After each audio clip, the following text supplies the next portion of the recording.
자, 여러분 안녕하십니까? 자, 이번 시간에는요, 우리 와이드 경제학 챕터 12장 경제 성장과 생활 수준인데요.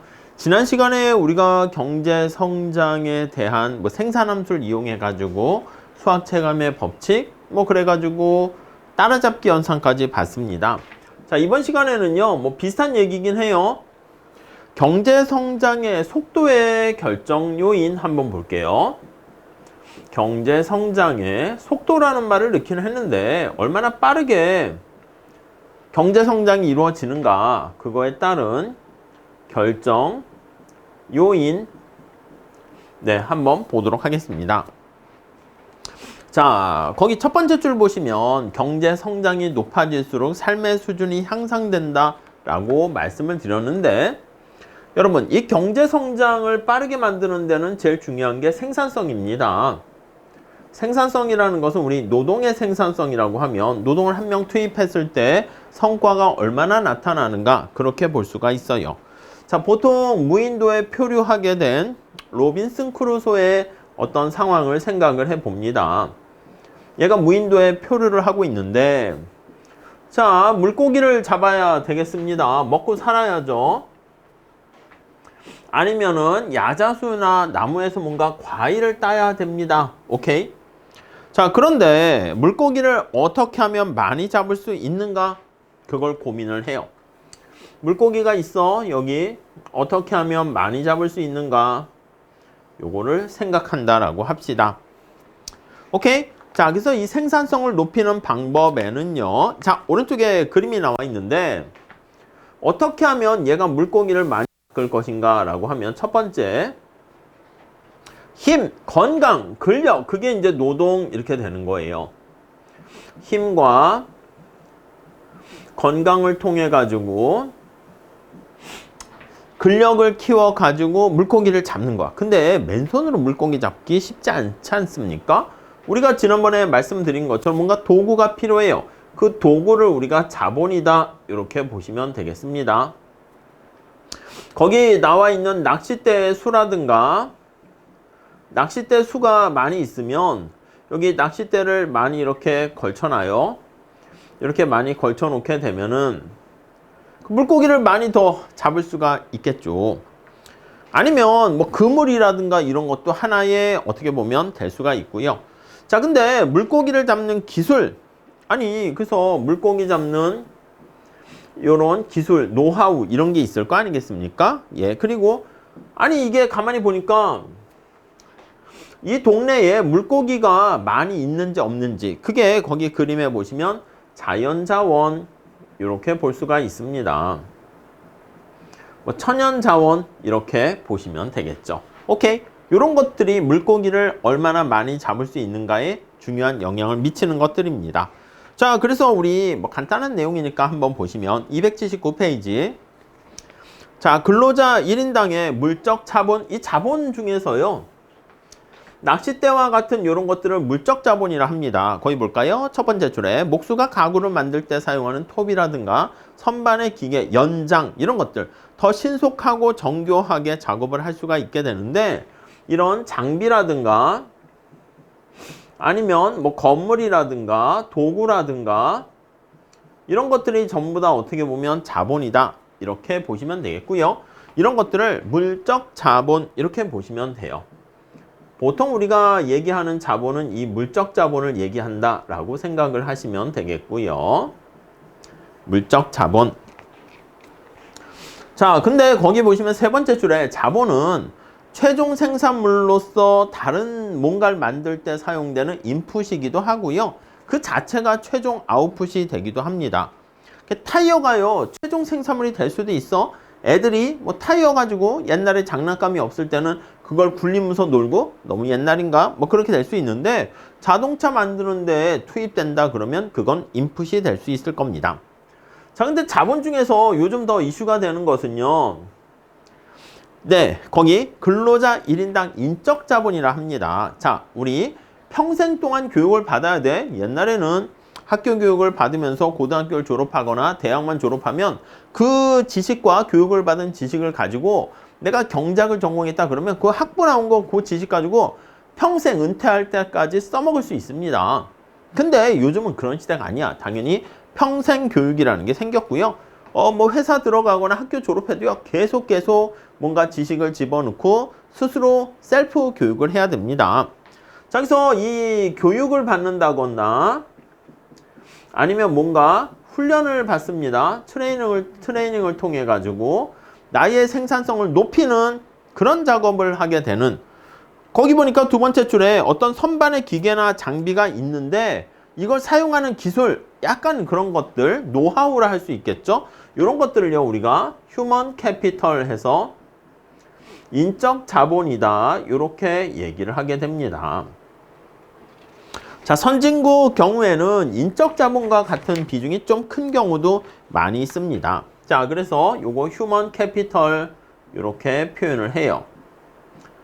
자, 그래서 다음 페이지 거기 보시면은요. 자, 첫 번째 줄에, 두 번째 줄에 인적 자본은 노동자의 재능, 교육, 훈련, 그런 기술을 포함하는 개념으로서 인적 자본을 많이 가지고 있는 근로자인 경우에는 생산성이 높아집니다. 거기는 좀 약간 옛날 스토리를 담겨 가지고요. 워드 프로세서를 잘 사용한다거나 컴퓨터 장비에 익숙한 사람들, 아니면 거기 나와 있는 뭔가 정비사보다 뭔가 엔진과 같은 그런 전문 지식을 갖고 있는 사람들 생산성이 높아지겠죠. 요즘 같은 경우에는 AI 기술을 훨씬 더 얼마나 잘 사용하는가, 이렇게 볼 수가 있겠습니다. 오케이? 자, 그리고 자연자원이 있습니다. 자연자원. 이 자연자원이라는 건 말 그대로 거기 보시면 미국이 경제적으로 성공할 수 있었던 많은 요인 중에서 광활한 땅덩이와 또 지하자원이 많고요. 농사짓기 좋은 토양, 이런 것들이 있죠. 그래서 지하자원 같은 토양이 기름지거나 아니면 중동, 사우디를 비롯한 중동 국가에서는요. 원유가 풍부하게 매장되어 있기 때문에 원유의 매장, 지하자원이 풍부하거나 이런 것들이 있게 되면 토지, 산림, 강물, 이런 것들이 바로 생산성을 또 높이게 되는 것이죠.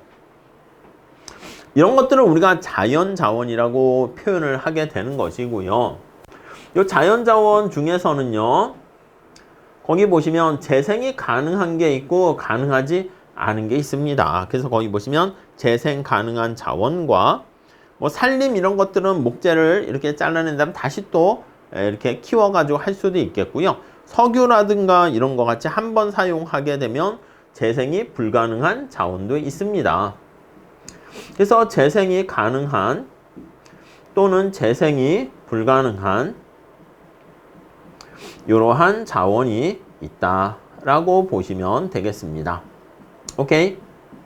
자, 그렇게 정리하시면 되겠고, 그 다음에 지식과 관련한 기술, 이런 게 있습니다.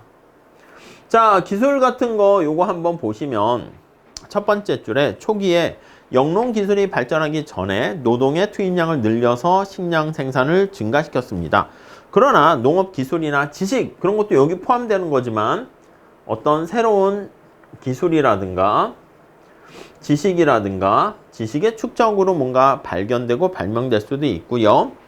자, 그래서 과거보다 적은 노동을 투입했을 때 성과가 더 커지게 됩니다. 아니면 동일한 목적을 달성하는 데 있어서 더 적은 비용으로 달성할 수가 있겠죠.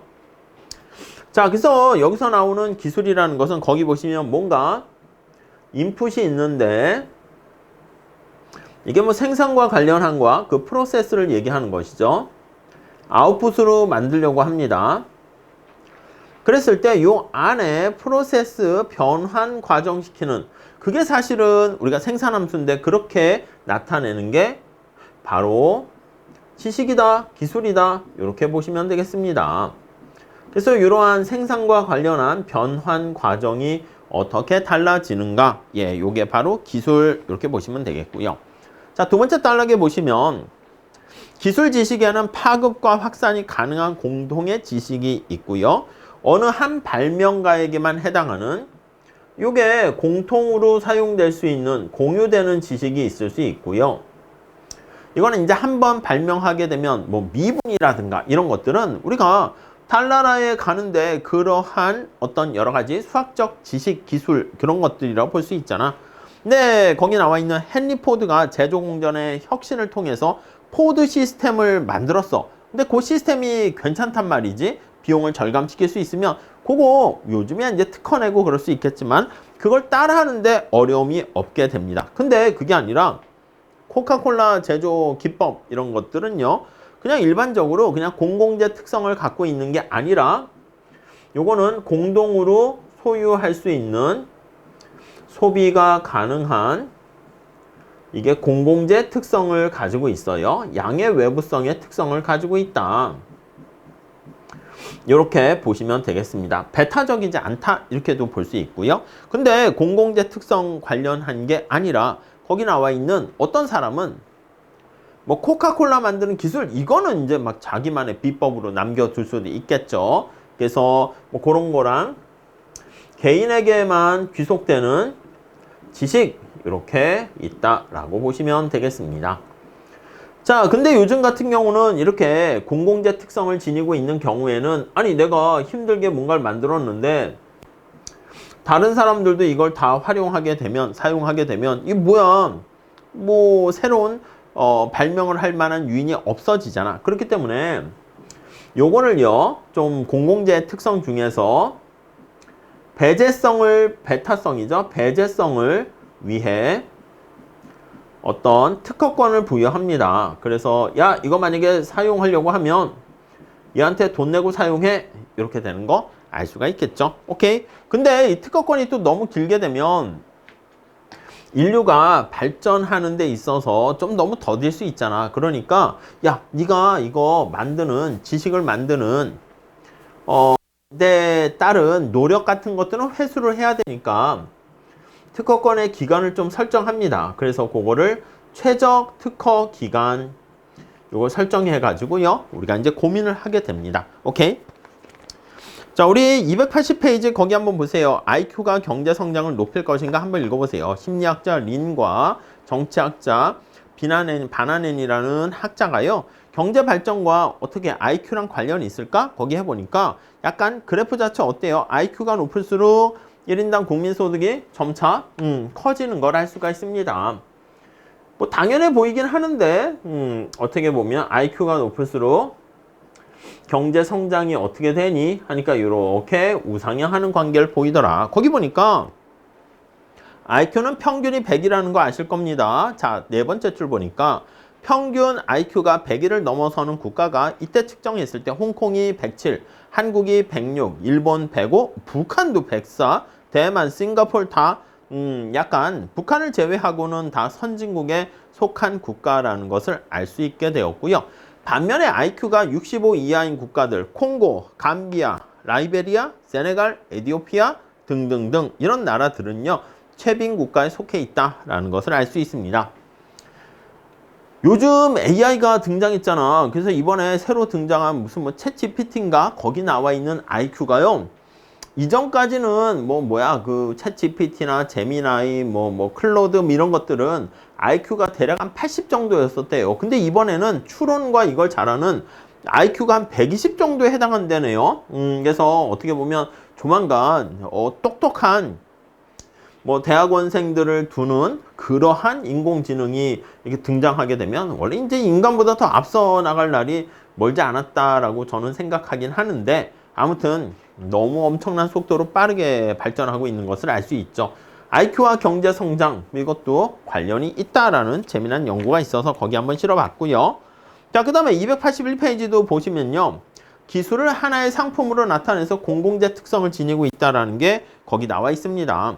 우리가 보통 사과 같은 것은 내가 소비를 하게 되면 다른 사람이 소비할 수 있는 그게 없어집니다. 그걸 배제성, 배타성이 있다 아니면 경합성이 있다 이렇게 얘기합니다. 그러니까 딴 사람들이 배제를 못하도록 막게 되는 거죠. 그게 사적재의 특성인데 공공재는 그렇지 않습니다. 우리 미시경제 저 뒷부분 공공재 파트에서 할 건데 다른 사람이 만든 거를요 내가 소비해도 등대나 가로등 같은 거 생각해 보세요. 가로등이 있어. 불을 밝혀. 골목길이 환해. 그럼 다른 사람들도 혜택을 볼 수가 있잖아. 그런 경우가 경합성이 없다. 비경합적이다. 이런 특성을 가지게 됩니다. 그래서 어떻게 보면 이런 기술 진보 지식, 공동의 지식 이런 것들은 공공재랑 비슷한 특성이 있는데 앞에서 말씀드린 것처럼 아니 그렇게 되면 누군가가 인류를 위해서 새로운 걸 만들었는데 자긴 고생만 하고 하나도 딴 사람들이 자기한테 고맙다고 생각은 하겠죠. 근데 대가를 지불하지 않게 되면 만들려는 유인이 없을 수 있어. 그렇기 때문에 거기 나와 있는 것처럼 특허권을 부여해서 일정 기간 동안에 배타적인 권리를 부여해 준다라는 거 알 수가 있겠습니다. 자, 그 정도 정리하시면 되겠고요. 자, 어려운 내용은 아니니까 가볍게 봅시다. 그 다음에 아니 경제성장의 원천들을 우리가 살짝 로빈슨 크루소가 물고기를 많이 잡는 그런 것들에 대해서 얘기를 해봤습니다. 근데 상황이 변할 수 있죠. 산업의 생태계가 변할 수 있는 것처럼 물고기가 별로 없었는데 갑자기 지구온난화 때문에 물고기가 많이 생길 수도 있고 그런 운도 따르기도 합니다. 근데 운에만 맡길 수 없지. 그래서 지금 우리가 살펴볼 거는 어떤 한 나라가 경제 성장을 하는데 정부가 경제 성장을 하게 되는 요거와 관련한 정책이 뭐 있을까? 네, 요거를 한번 살펴보고 얘기를 해보려고 합니다. 자, 첫 번째는요. 경제 성장에 있어서는 가장 중요한 게 자본 캐피탈을 축적해야 됩니다. 형성을 촉진해야 됩니다. 자본이라는 게 형성되려면 이게 이제 투자를 통해 가지고 형성이 되는 거거든요. 자본이 축적되면 이게 경제 성장의 원천이 된다는 것이죠. 자, 첫 번째 줄에 보시면 여기서 말하는 캐피탈, 우리가 이제 원래 C라고 쓰는 거죠. 독일어에서는 이제 캐피탈이 K여가지고 이렇게 K 약자로 많이 쓰는데 자본이란 생산을 위해서 생산된 모든 재화나 서비스를 말하는데요. 공장이나 사무용 빌딩과 같은 건물, 컴퓨터와 같은 장비, 사용 가능한 소프트웨어 이런 것들이 다 자본이다 이렇게 보시면 되겠습니다. 자본이라는 것은 일정 시점에서 컴퓨터의 수 이렇게 보시면 돼. 만약에 2024년도에 현재 우리 학교에서 자본의 개수가 만약에 10대가 있었다 할게요. 2025년에 뭔가 자본재라고 표현을 하는데 이 자본재를 15대로 증가시키려고 합니다. 그래서 T 플러스 T가 1기고 T가 0기라고 할게요. 자, 그러면 자본재 양이 1년이라는 기간 동안 5대가 증가하게 된 거 알 수가 있습니다. 이렇게 5대 증가했죠? 이거를 우리는 바로 인베스트먼트 투자다 이렇게 표현을 할 수가 있겠습니다. 자, 여기서 거기 세 번째 줄 거기 끝에 보시면 투자 지출을 늘려서 기존의 자본의 공급이 증가하게 되고 이렇게 새로운 자본을 5개 이렇게 늘리는 거 이걸 바로 투자 이렇게 표현을 합니다.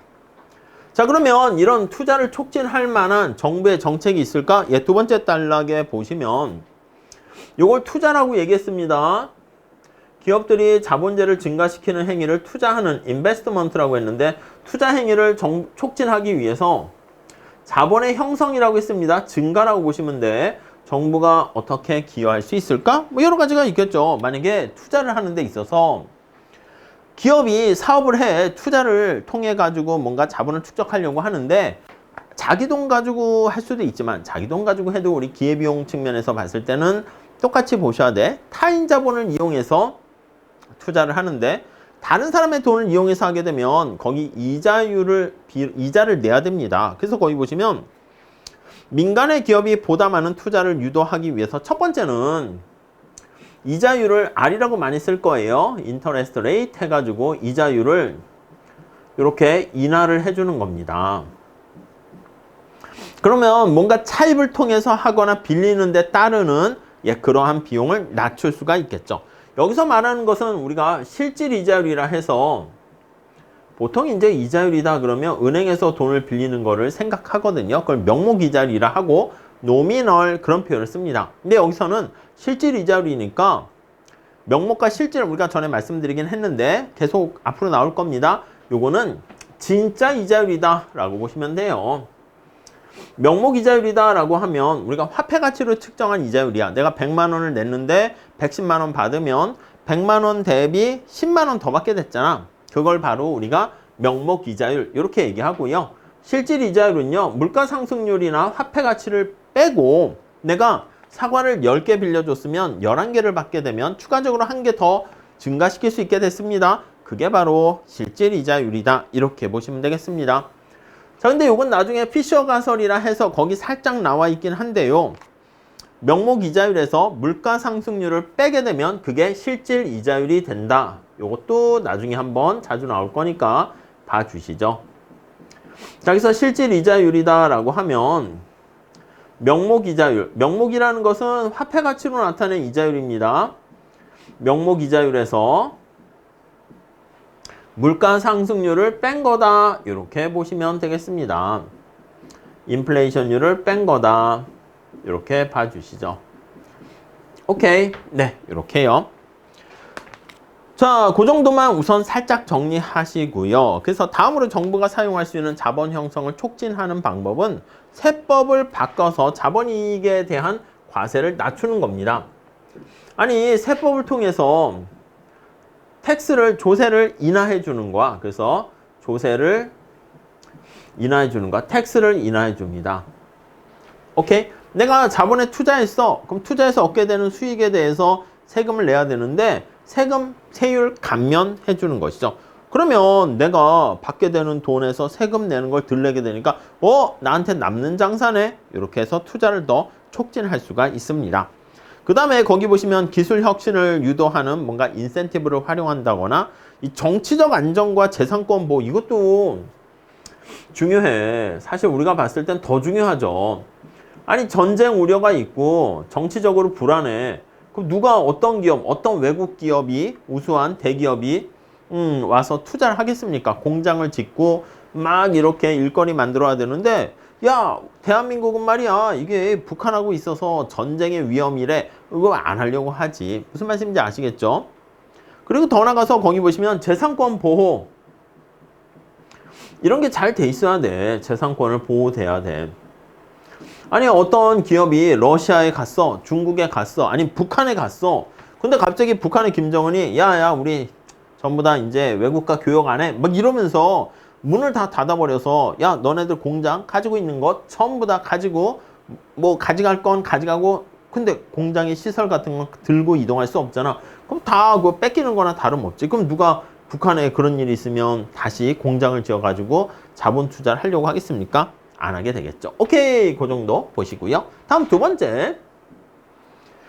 자, 교육훈련 향상 이렇게 했습니다. 교육을 이제 또 촉진할 수 있겠죠. 그래서 거기 보시면 인적 자본 첫 번째 줄에 축적하는 가장 좋은 방법이 교육입니다. 그래서 오른쪽에 나와 있듯이 교육을 하게 되면 국가 전체적으로 봤을 때 약간 이로운 외부성이라 합니다. 시장 테두리 밖에 뭔가 이로운 파급 효과를 야기할 수가 있어요. 자, 그래서 거기 보시면은요, 외부성이라는 건 바로 뭐냐면 의도하지 않은데 제3자에게 뭔가 이로운 또는 해로운 영향을 미쳤는데 대가를 주고받지 않게 되면 외부성이 발생했다라고 보시면 되겠습니다. 흔히 뭔가 수학 공식을 통해 가지고 인류의 어떤 과학기술의 발전을 더 높이게 되는 게 대표적인 예인데 거기 표를 보시면 2000년 기준이긴 한데 미국이 평균 교육 연수가 캐나다, 한국, 일본, 영국 높잖아요. 인도나 브라질, 수단 같은 경우는 교육 연수가 낮아요. 그래서 이 교육을 연수를 의무교육을 길게 하고 대학교육 이렇게 하게 되면 이것도 당장 어떻게 보면 이 교육도 투자의 성격을 지닙니다. 그래서 우리가 앞에서 얘기한 것처럼 인적 자본에 대한 투자다 이렇게 보시면 되겠습니다. 오케이? 그래서 이제 보통 경기가 침체될 때 많은 우수한 사람들이 학교에 남아가지고 교육을 받는 경우가 많이 있습니다. 왜냐면 밖에서 돈을 벌려고 해도 돈 벌기가 쉽지 않으니까 그때 가만히 움츠리고 있을 수는 없으니까 그때 교육을 받게 돼서 대학원을 진학하거나 그런 선택을 하기도 하겠죠. 다음 세 번째, 기술과 관련한 어떤 정책 이런 것도 정부가 경제 성장의 촉진 정책으로 사용할 수 있겠습니다. 자, 첫 번째 줄에 보시면 생활 수준의 향상의 원천은 바로 생산성의 증가인데 아니 기술 수준을 향상되는 게 바로 생산성을 높이는 하나의 수단이 된다. 이렇게 보시면 되겠습니다. 전화, 컴퓨터, 증기기관 이런 것들을 발명하게 되면 기술 혁신의 대표적인 사례가 되는 것이고요. 최근에는 거기 나와 있는 기술 지식의 고도화, 복잡화 이런 것 때문에 어느 한 사람 혼자서 만들기가 쉽지 않게 됐습니다. 옛날에는 뭐 에디슨, 이것도 이제 하나의 이제 그룹이라고 볼 수 있는데 한 사람이 모든 걸 다 생각해서 만들어내고 이럴 수 있는데 요즘은요, 우리가 소위 말하는 특허나 기술과 관련한 특허권 같은 것은 뭐 삼성, 현대 이런 데서 이제 특허를 많이 보유하게 되는 집단 지성, 약간 그렇게 보시면 되겠습니다. 워낙 이제 지식에 대한 그 깊이 같은 게 밑으로 꽉 고도화되어 있기 때문에 혼자서 모든 거를 다 할 수가 없어. 그렇기 때문에 많은 사람들이 모여 있는 협업을 통해서, 아니면 이 기업이 있으면 혼자서 할 수 있는 게 아니라 이렇게 다른 기업과 같이 또 이렇게 조인해 가지고 같이 만들기도 하네요. 우선 그 정도 정리하시면 될 것 같고요. 넘어갑시다. 근데 이런 많은 것들보다도 또 중요한 게 기업가 정신입니다. 기업가 정신. 이제 앞에 나와 있는 것들은 어떻게 보면 또 약간 우리가 눈에 보이는 듯한 느낌이 보이는데 이 기업가 정신이라는 것은 눈에 잘 보이지 않습니다. 이 기업가 정신을 우리가 슌페터라는 학자는요, 창조적 파괴 이렇게 얘기했습니다. 되게 이중적인 의미를 갖고 있는 거 아실 겁니다. 아니, 뭔가를 새롭게 만들려면 기존 거를 부셔야 돼. 이게 되게 어렵지 않습니까? 파괴와 창조, 새롭게 생기는 게 역설적인 표현이 나와 있긴 한데 거기 보시면 스티브 잡스라든가 아니면 우리가 알고 있는 무슨 뭐 여러 가지 새로운 뭐 삼성도 그렇고 현대도 그렇고 뭐 중고 자동차 그걸 통해 가지고 막 바꿔서 애플이라는 그런 것들을 만들게 된 거 알 수가 있고요. 그래서 그런 것들이 바로 기업가라는 거지, 새로운 걸 도전하는 그런 느낌을 갖게 되는 것입니다. 뭐 빌 게이츠도 뭐 PC를 뭐 만들 때 뭐 아유 야 모든 사람들 앞에 책상 앞에 컴퓨터 한 대씩 있었으면 좋겠다 이렇게 생각했는데 그때도 컴퓨터는 있긴 있었지, 자동차도 있긴 있었어요. 근데 굉장히 비쌌지. 근데 포드라는 사람은 모든 사람들에게 저렴하게 자동차를 하나씩 공급을 해야겠다 이렇게 생각을 한 거야. 그래서 포드의 여러 가지 대량 생산 시스템을 만들어서, 그것도 기업가 정신이지, 비용을 다운시키게 되었고요. 가정에 하나씩, 옛날에는 노동자가 1년 이상에 막 돈을 다 모아야나 자동차를 겨우 한 대 살까 말까 였었는데 가격을 낮추게 되면서 사람들이 자동차를 다 가질 수 있게 되고 활동 반경이 점차 넓어지게 됐다는 것을 알 수 있게 되었습니다. 자, 그래서 거기 밑에도 보면 신경제와 생산성 향상 이렇게 나와 있습니다. 그래서 2000년에 걸쳤을 때 새로운 인터넷 뭐 이런 게 등장하면서 신경제가 등장했는데 그게 전부 다 기업가 정신을 기본으로 한 창조적 파괴를 기본으로 한 혁신과 관련됐다라고 보시면 되겠습니다. 자, 258페이지 거기 보시면 두 번째 단락에 보시면 창조적 파괴라는 말 나와 있잖아요. 그래서 옛날부터 뭐 새롭게 AI가 등장하게 되는 것처럼 옛날에 자동차가 등장했을 때도요, 마차를 이용하는 그런 마부들이 일자리를 잃게 될 것 같다라고 해가지고요, 자동차 다니지 못하게 하거나 아니면 마부가 자동차 앞에서 속도를 조절하는 거야. 자동차 너무 빨리 가면 안 되니까 뭐 그렇게 억제하긴 했지만 대세를 거스를 수가 없었습니다. 요즘 같은 경우에는 AI가 대세가 되고 있기 때문에 새로운 그러한 뭔가 기술 진보, 새로운 시대 빨리빨리 적응하는 게 중요하다라는 것을 알 수가 있죠. 위에 보시면 중세 최대의 부국인 중국이 경제적으로 정체가 된 걸 알 수 있는데 그게 전부 다 이렇게 기업가 정신을 말살했기 때문에 그렇다라고 보시면 되겠습니다. 살짝만 볼까요? 중국 송나라에는 종이, 물레바퀴, 물시계, 화약, 나침반 웬만한 걸 다 만들어냈습니다. 근데 사회가 폐쇄적인 시스템으로 인해 가지고요, 과학적 기술이 경제 성장으로 연결되지 못했고 보몰이라는 학자는요, 바로 이렇게 기업가 정신을 금지하는 그런 사회적 시스템이 바로 새로운 산업으로 이행하는데 걸림돌이 됐다. 산업공상의 사상에 사로잡혀 있어가지고 산업과 또 상업을 천시하게 되었고 이러한 저급한 활동은 교육받은 사람한테는 적합하지 않다 이렇게 생각을 했습니다. 자, 두 번째 단락에서도 보면요. 15세기 말부터 명나라는 경제발전의 원동력인 기업가 정신을 말살하는 정책을 펼치기 시작했습니다. 당시 국왕은 왕권에 도전하는 반역을 꾀하는 것을 두려워해서요. 상행위를 통해서 부를 축적하는 것을 금지했고요. 그걸 기반으로 해서 부를 축적하면 자기 부를 도둑놈이 뺏어갈 수 있으니까 사병을 양성해가지고 사전에 차단하려고 했습니다. 모든 개인들의 기업 활동을 철저히 감시했고요. 소금, 철 이런 것들은 모두 황제가 독점을 했습니다. 자, 이렇게 기업가 정신을 발휘할 수 있는 최상의 무대인 해외 무역 활동을 전면 금지하게 되어서 1500년대에 돛 두 개 이상인 선박을 건조하는 잔을 사용에 처했대요. 그러니까 뭐 큰 배를 만들고 이런 거 다 못하게 한 것입니다.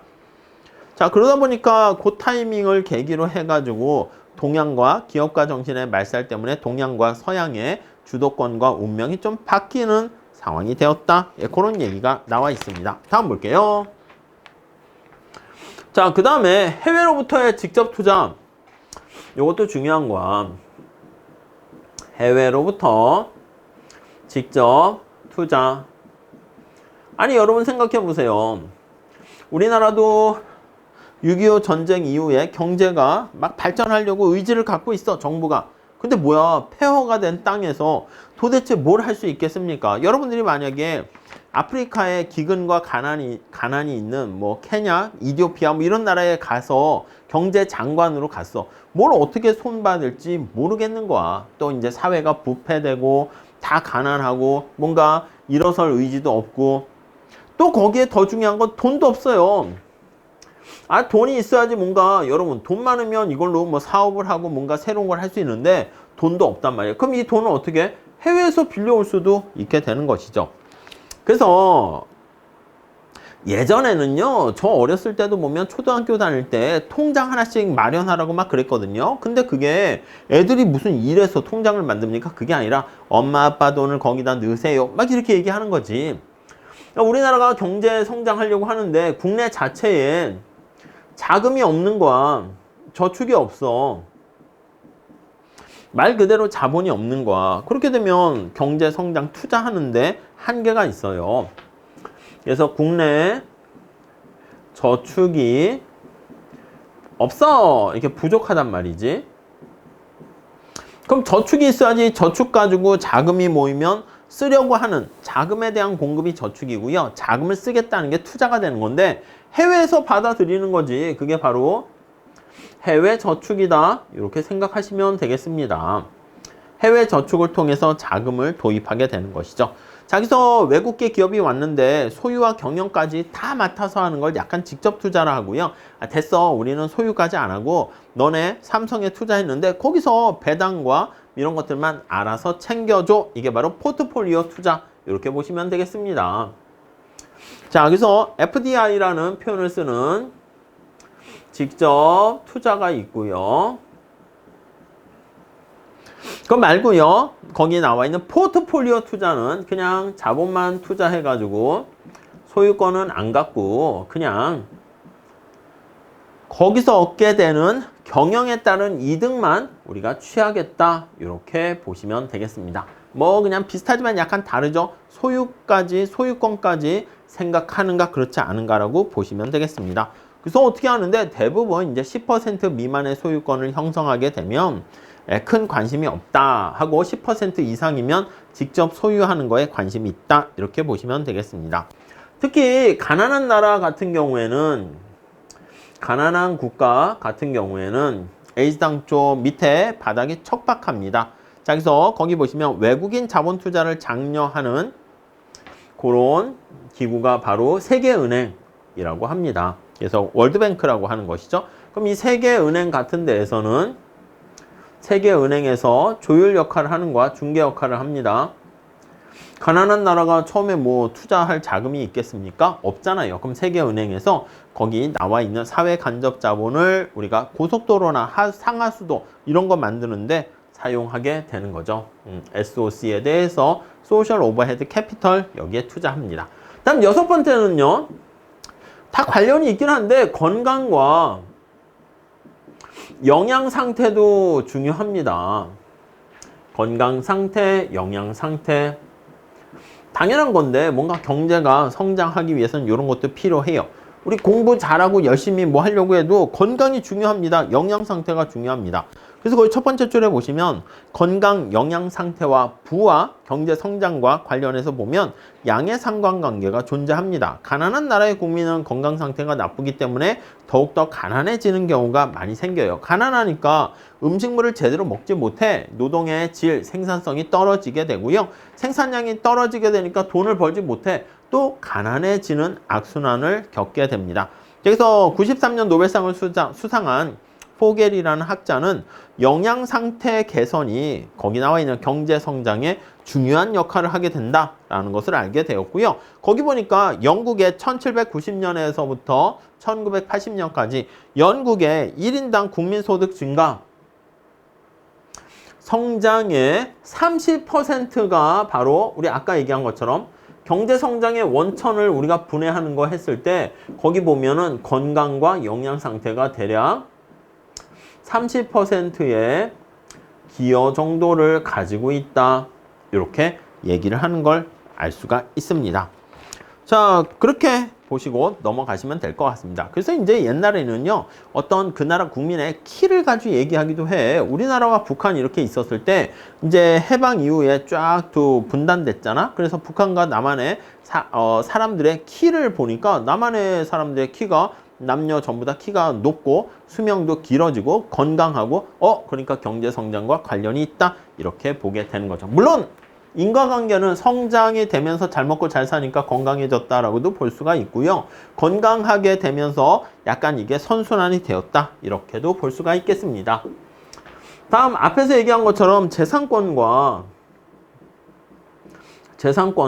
사회적인 안정, 이것도 되게 중요한 거지. 사회적인 안정.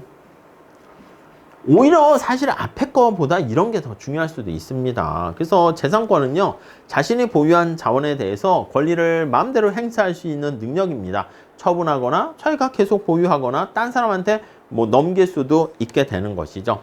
자, 거기 보니까 세 번째 줄에 철강 채굴 업체가 채굴한 철광석을 남에게 도둑 맞을 위험이 더 크다라고 하면 이거 보호해야 되는 거잖아. 국가가 그거를 안정적으로, 야경 국가라는 게 뭡니까?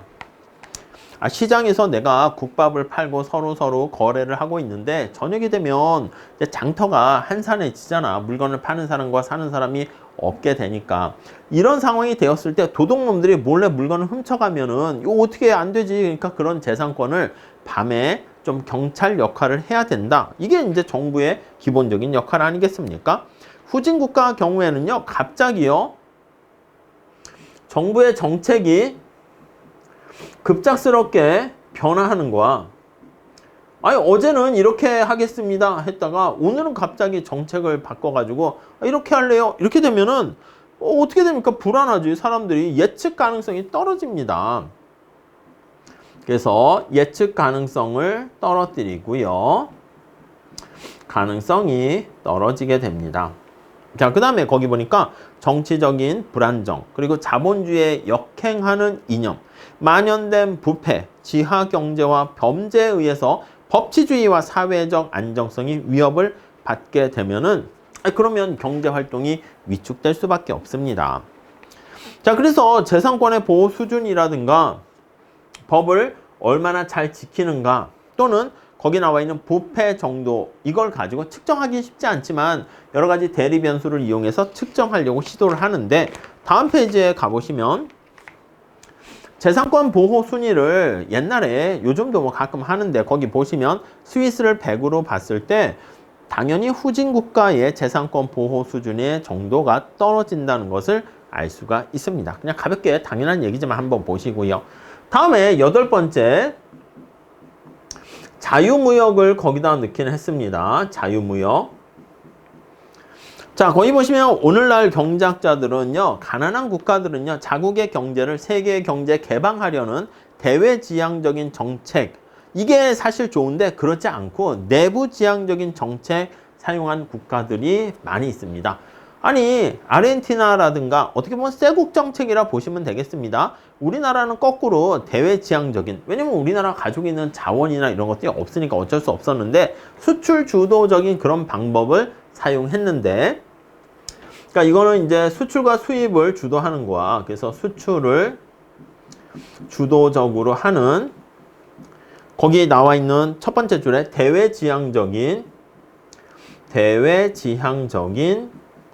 정책을 실시했습니다. 근데 이거 반대가 수입 대체 산업을 육성한다라고 해서, 야, 우리나라는 수입 전부 다 안 할 거야. 그냥 우리나라가, 아르헨티나가 그랬거든요. 그래서 전부 다 외국에서 수입하는 거를요, 그냥 자국에서 직접 모든 걸 하려고 해. 근데 이러면 우리 경제학 처음 시작할 때 제가 뭐라 그랬습니까? 시장이 없으면 직접 우리가 스스로 다 메이크 해야 된다니까?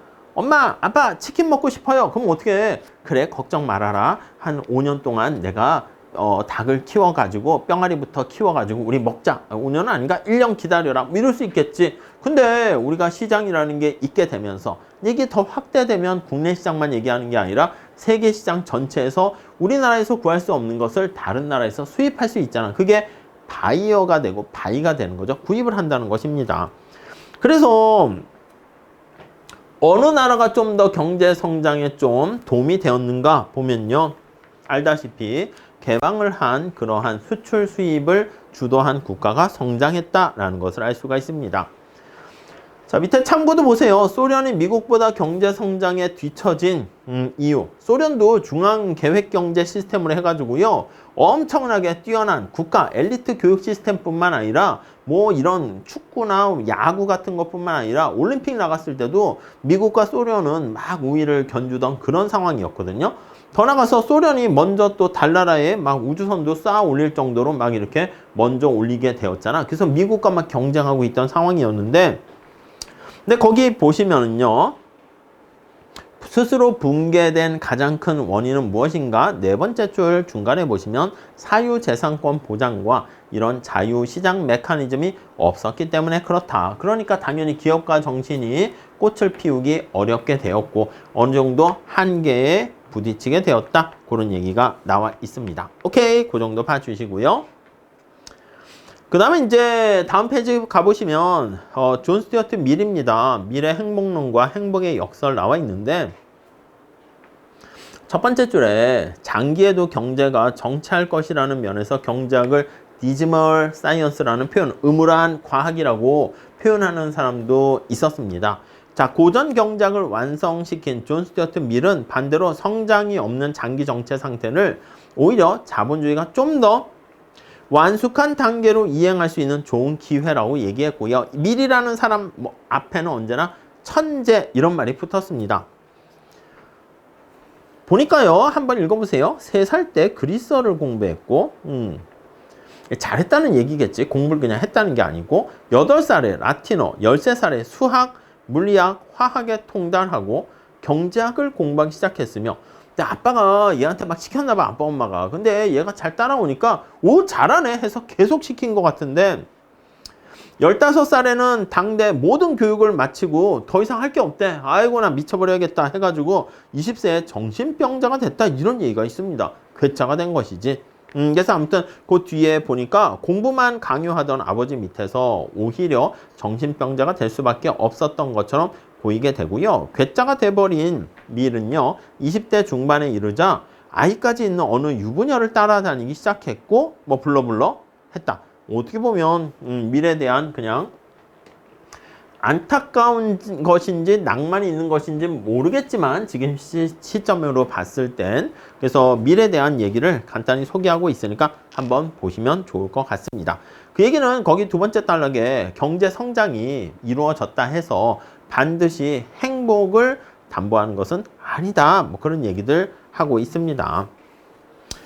자, 우리 경제 성장에 대한 많은 얘기를 했는데, 사실 개도국의 경제 성장, 우리나라가 뭐 개도국이라 하긴 그렇지만 이런 개도국을 경제 성장시키는 방법이 뭔가를 보면서 또 경제 성장의 원천을 조금 더 찾아볼 수 있지 않을까 해가지고 집어넣게 됐습니다.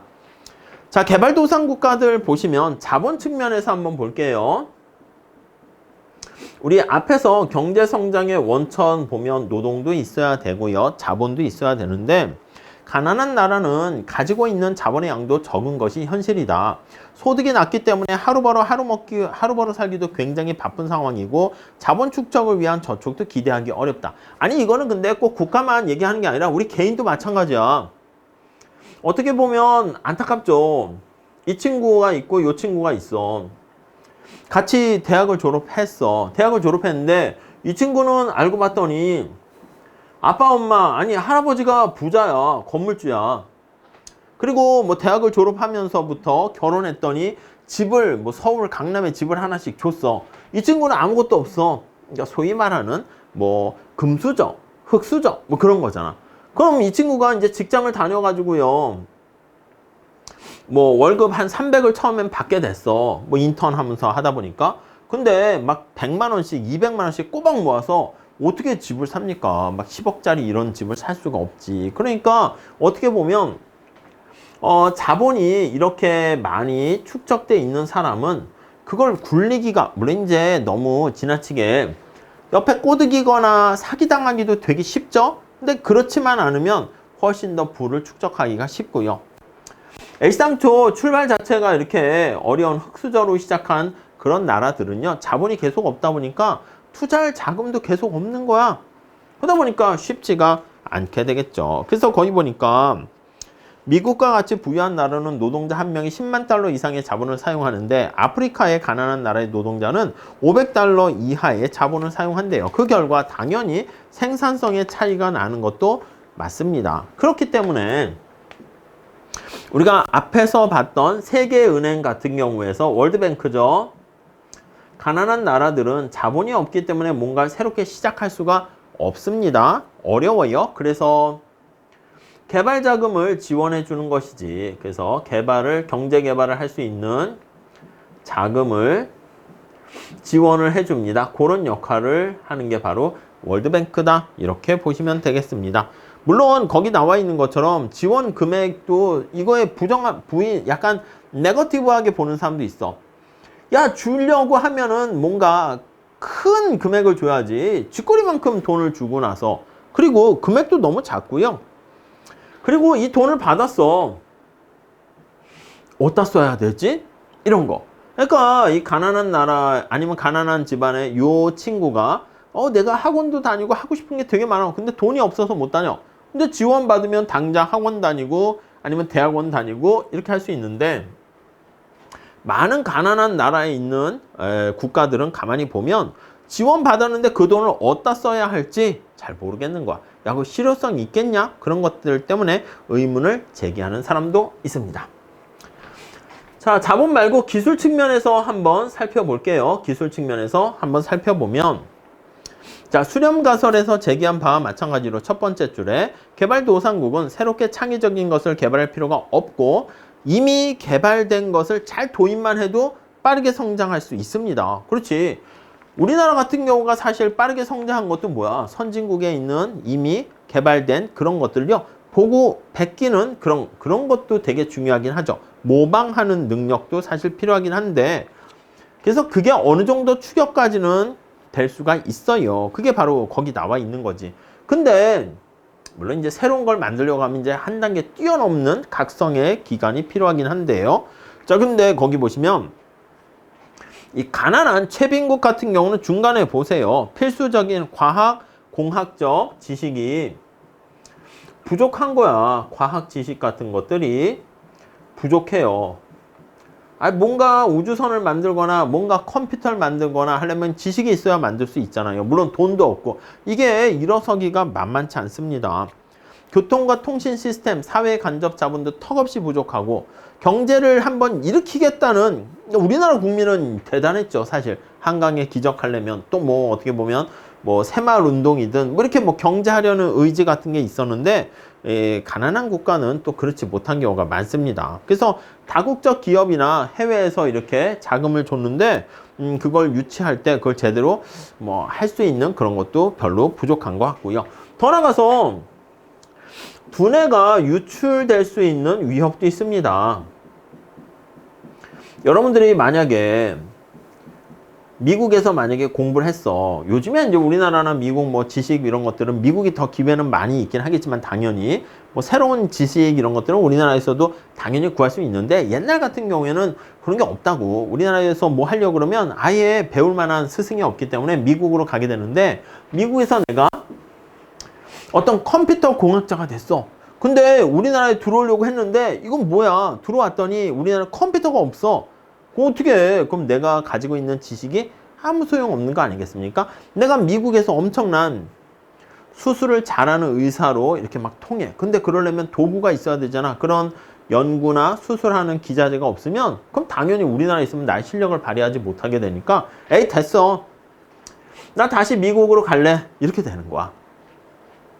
손흥민 선수가 국내로 이렇게 와서 축구에 막 이렇게 하려고 해. 국내 팬들을 위해서 직접 보여주려고. 근데 그 외국에 있는 토트넘입니까? 잘 모르겠네. 아무튼 거기에 나와 있는 자기랑 손발을 맞출 수 있는 선수들이 있어야지 멋진 모습을 보이는 거지. 자기가 패스하거나 자기한테 패스가 오지 못하게 되면 혼자서 원맨쇼 하는 것도 한계가 있잖아요. 자, 무슨 얘기냐? 뭔가 새로운 지식이나 기술을 가지고 있어도 가난한 국가에서 그걸 실력 발휘하지 못하게 되면 아 됐어 다시 미국으로 갈래 이렇게 되는 경우가 많이 있다는 것입니다. 자, 그래서 선진의 좋은 세 번째 줄 보시면 교육 시스템에서 훈련받은 사람들이 고국으로 돌아와서 경제 성장에 도움을 주지 못한다면 인적 자본이 필요한 개발도상국 입장에서는 큰 문제가 될 수 있습니다. 그러니까 우리나라가 1970년대 막 이럴 때 미국의 뭐 MIT, 스탠포드에서 막 박사학위 받은 과학공학자들이 있잖아요. 국가에서 불러 우리나라로 와라. 다 막 왔단 말이야. 그 사람은 개인적으로 봤을 때는 미국에 있는 게 훨씬 편하지. 근데 왔어요. 와보니까 아무것도 없는 거지. 컴퓨터도 없고 뭐 이게 아무것도 없어. 좋아, 내가 컴퓨터를 만들어야겠다. 미국에서 봤던 거 이렇게 어깨너머로 봤던 거 그거 해서 새롭게 만들어 가지고 막 발전시켜서 경제 성장이 확 이렇게 되는 거죠. 근데 이제 그러한 좋은 선례나 사례도 있긴 하겠지만 그렇지 못한 경우가 많이 있는데 지금의 약간 후진국 같은 개발도상국 같은 경우에서는 이렇게 두뇌 유출 위험 이런 것들이 더 심해져 가지고 들어오질 않는 거야. 더 나가서 자, 지식이나 보건, 정치 등의 불완전한 시스템. 이 시스템이 또 잘 갖춰져 있어야 되는데, 그렇지 못하게 되면 뭔가 체계적으로 운영이 잘 안 됩니다. 그래서 거기 보시면 부유한 선진국과 달리 개발도상국가는 지리적인 측면에서 볼 때 온난한 기후, 약간 있잖아. 이게 사막이나 이런 데 있거나 뭐 기후가 되게 열악하게 되면 또 별로 좋지 않습니다. 당연한 얘기지. 그리고 더 나가서 맨 마지막 제줄에 좋은 항구 여건을 바탕으로 해서 비옥한 해양을 활용할 여지 이런 것들도 필요합니다. 사하라 사막 같은 주변에는 바다도 없고 경작할 만한 토지도 부족한 그런 경우에 또 에이즈라든가 말라리아 같은 풍토병 이런 것들이 국민의 건강을 해치게 되면 경제 성장에 장애가 됩니다. 그래서 정치적인 측면뿐만 아니라 열악한 어떤 보건, 환경, 시스템 이런 것들도 당연히 경제 성장을 하는데 저해가 된다. 이렇게 보시면 되겠습니다. 더 나가서 뇌물과 부패 이런 거 있잖아. 국지적인 전쟁이라든가 이런 것들 불안한 경제 상황 이것도 되게 중요한 경제 성장을 억제하는 요인이다 라고 보시면 되겠습니다. 자, 성장의 한계와 내생적 성장 이론 한번 볼게요. 자, 우리가 경제 성장과 관련해서는요, 멜더스가 얘기한 것처럼 인구는 기하급수적으로 빠르게 성장하는데 뭔가 생산성은 한계 생산이 체감하게 되다 보니까 나중에 우리 미래는 암울해진다 그런 얘기를 하기도 하고요. 그 다음 거기 보니까 아니 성장이 지속적으로 계속 이루어질 것인가 해서 로마 클럽이라고 해가지고요 1920년도에 성장의 한계 그걸 한번 연구를 해봤습니다. 그래서 이때 이제 컴퓨터가 요즘이야 고성능 컴퓨터가 많아졌지만 컴퓨터 시뮬레이션을 통해 가지고 거기 보니까 자연 자원 그리고 식수 세 번째 줄 쉴만한 공기가 점차 고갈될 것이라는 컴퓨터 시뮬레이션의 결과를 발표해 가지고요. 그래서 이제 성장이 이렇게 가다가 이렇게 한계에 봉착해 가지고 인류는 망하기 일보 직전이다 이렇게 얘기했습니다. 그때만 해도 인구가 엄청나게 팽창하게 되면서 야, 식량을 말이야 이거 부족해지는 거 아니야? 아니 그러니까 우리가 어떤 제한된 공간에다가 생쥐를 놓고 이렇게 막 실험을 하게 되는데 생쥐 개체 수가 많아지게 되면 스트레스가 너무 많아지게 되면서 생쥐끼리 막 싸우고 갈등하다가 막 죽고 막 이런 일이 발생하더라는 거야. 지구도 공간은 제한되어 있는데 인구가 팽창하게 되면서 먹을 것도 없고 이러다가 어느 정도 성장에 한계에 부딪히는 거 아니야? 이렇게 됐는데 인류는 어떻게 했습니까? 이를 극복하게 되었습니다. 극복하게 되었어요. 어떻게 극복했나? 한번 볼게요. 자, 거기 보니까 첫째는 주장의 기본 전제로 사람들은 항상 지금 가지고 있는 것보다 더 많이 갖고자 하기 때문에 무조건 더욱더 많이 다다익선을 추구하는 것처럼 보이는데 아닐 수 있다는 거야. 그래서 더 많은 매연을 발산하고 더 많은 오염 차량, 더 많은 패스트푸드 음식점들이 생긴다는 걸 전제로 깔고 있는데 근데 대체 원료의 등장과 과학기술 같은 겁니다. 대체제가 등장하게 되고요. 그리고 과학기술의 발전으로 인해 가지고 오히려 성장의 한계를 극복할 수 있게 되었다.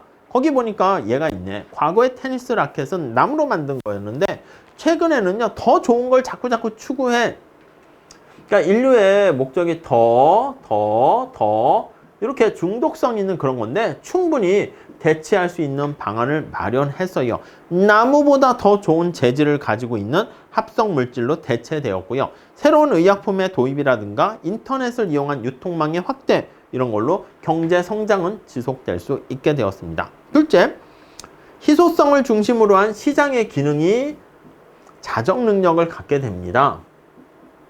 여러분 경제학 처음 시작할 때 자원의 희소성 그거부터 얘기하죠. 희소성과 시장의 기능. 그러니까 우리 경제에서 봤을 때 물이 만약에 풍부하잖아. 다이아보다 뭐 풍부하죠. 그러니까 물이 시장에서의 가격은 낮고요. 희소한 다이아의 가격은 되게 높다라는 것을 알 수가 있습니다.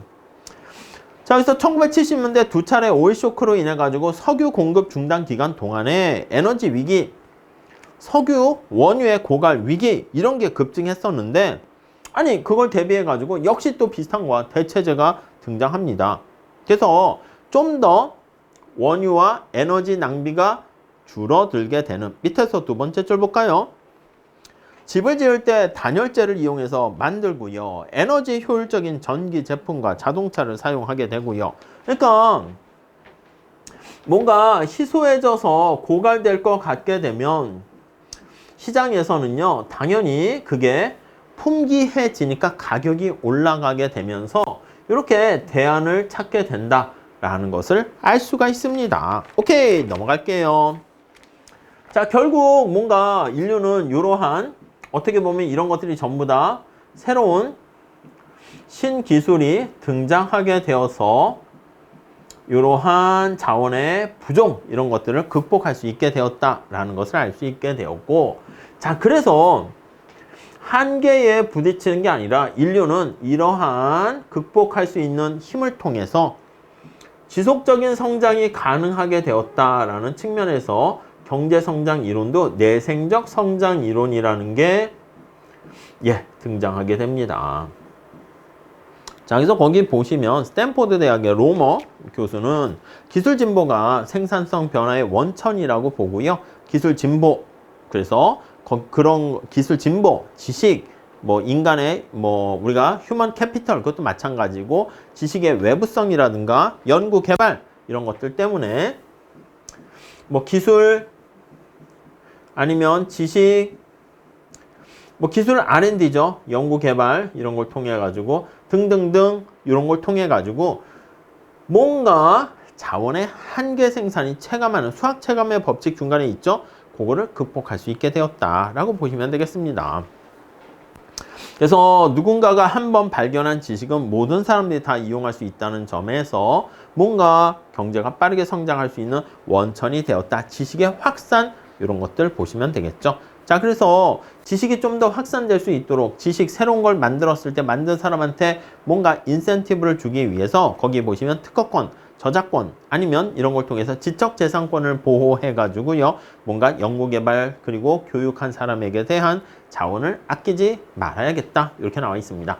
자, 그래서요 이번 시간에는 경제성장에 대해서 살펴봤습니다. 뭐 어려운 얘기를 한 건 아니고요. 이런 것들은 이제 모형을 통해 가지고 우리가 경작을 계속 하다 보면 특히 거시경작 이런 데선 좀 더 살펴보게 될 건데 지금 상황에서는 앞에서 살펴본 것처럼 경제성장의 원천이 무엇이고 그리고 경제성장을 빠르게 하는데 필요한 것들 그리고 정부가 뭔가 개입할 만한 여지가 있을까? 개도국 같은 경우에 후진국 같은 경우에는 경제성장을 하지 못하는 여러 가지 원인들을 경제성장의 원천 측면에서 살펴봤고요.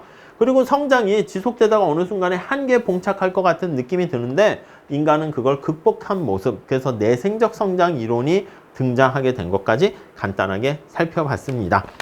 자, 그 다음에 챕터 13장 경기 변동 이렇게 나와 있는데 이거는 다음 시간에 우리 이어서 한번 보도록 하겠습니다. 자, 다음 시간에 이어서 할게요. 감사합니다.